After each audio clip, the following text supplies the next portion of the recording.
করে দেবো চল। আমরা কি আল্লাহর কুদরতিভাবে সিজদা করি? এটা যে ব্যক্তি বলবে কুদরতিভাবে সিজদা করে সে কুফরি করছে, এটা কুফরি। আমি আরেকদিন আলোচনা করেছিলাম, এটা আলোচনা প্রশ্নোত্তর পাবেন। এটা কুদরতিভাবে সালাম করা, এটা বলতে সিজদা করা, এটা বলা যাবে না। আমরা মাটিতে সিজদা করতেছি, আল্লাহ আমাকে নির্দেশ দিয়েছে সিজদা করতে, মাটির মধ্যে সিজদা করতেছি। মাটিকে আমরা সিজদা করতেছি না, মাটিতে সিজদা করতেছি। আমরা উদ্দেশ্য হচ্ছে আল্লাহকে সম্মান করা, আল্লাহ তাআলার নির্দেশ পালন করা। আল্লাহ তাআলা তিনি আরশের উপরে, আমরা কোনো আল্লাহ কুদরতিভাবে সিজদা করি না। স্রষ্টা কখনো সৃষ্টির ভিতরে নয়। যে ব্যক্তি মনে করবে স্রষ্টা সৃষ্টির ভিতরে, সে কাফের। তার নামাজও হয় না, রোজা হয় না, কিচ্ছু হয় না, তার কোনো কিছু তার সাথে সম্পর্ক রক্ষা করা যাবে না, তার স্ত্রীও তালাক হয়ে যায় অটোমেটিকলি।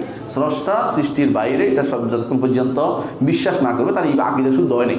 তার আকীদা শুদ্ধ হলে যত কিছুই করুক না কেন আলেম বলে বিবেচিত হইতে পারে না।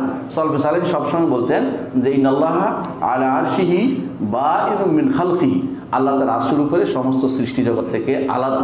এইটা যদি কোনো কেউ বিশ্বাস না করে তার ঈমান থাকবে না। এটা আমাদের মনে রাখতে হবে। ওয়ালাইকুম আসসালাম ওয়া রাহমাতুল্লাহি ওয়া বারাকাতুহু।